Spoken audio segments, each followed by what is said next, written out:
dapat po ay meron kayong 1 month and 1 day, pwede na po kayong mag-manfro.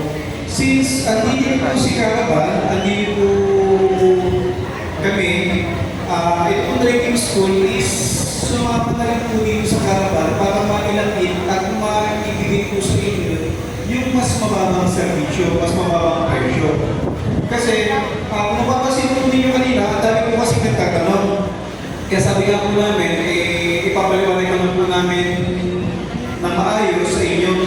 Kasi yung price po doon, since yung mga naka-encounter na po, ang binayaran po ninyo is 2,300 and 1,500. Yung 1,500 po kasi, is kung ang po ninyo lang po is motor or tricycle, automatic and manual transmission. Kapag naman po yung dalawang utang po po ninyo, yung motorcycle and tricycle, hindi po kayo 2,500. Which is, sa Friday driving school po sa labas, yung regular price po namin, yung po ay 5,000.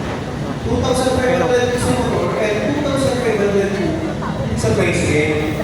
So, mas pinababa po namin yung price para na po lahat ay makakuha po kayo ng lisensya. Kasi number one po talaga, sa pagkuha ng lisensya, ang nagpapamahal po talaga is super price.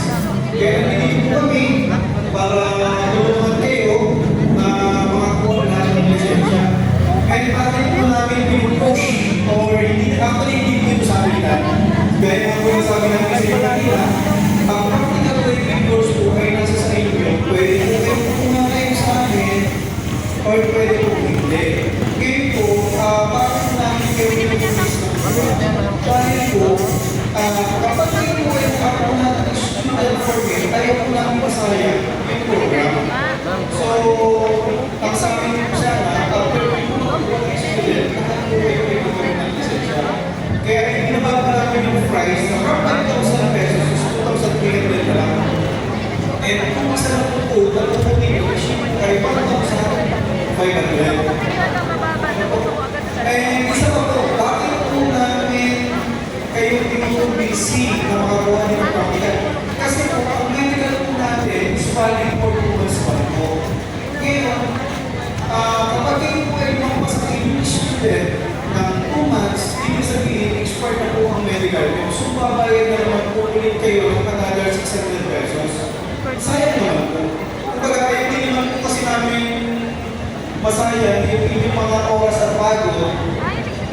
At pagdating ko dito sa seminar na ito, na malaking tinutulong po sa atin, na para po lahat ng mga taga-dito sa atin, ay magkaroon po ng lisensya.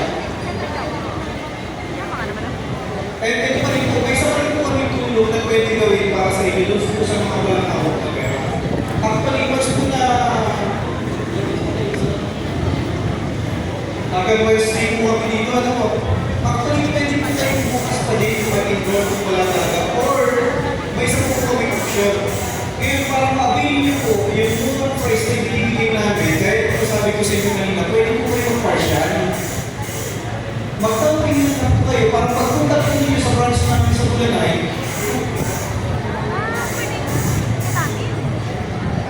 Yung current price. Para kahit po hindi pa po buong dahon na mabayaran po kayo. Pagpunta nyo sa Bulanay, makikita naman po namin yung mga state.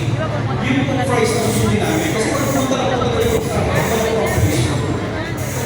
Alam mo po natin na kaya marami po hindi nakakakuha na requirements dahil sa presyo. Kaya po kami, mga requirements na kailangan at kasama po para mag-break pag-gawin ng lisensya, ginawa po namin na paraan na mabili po yung mas mababang presyo. Para sa mga po, kaya tayo po kasi bakit po, kung hindi kayo sa habilidad, nililita po namin, may option po kayo hindi kumuha, may option po kayo kumuha.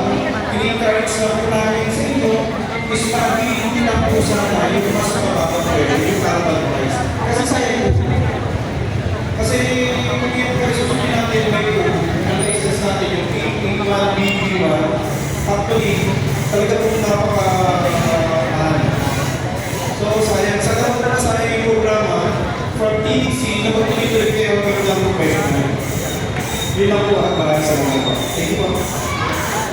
Ayun. Naintindihan niyo po ba lahat? Taas po ang kamay, mga naintindihan na po. Sige po, sabi na ako. Ayan. Maraming salamat po at sa mga Pwede na maging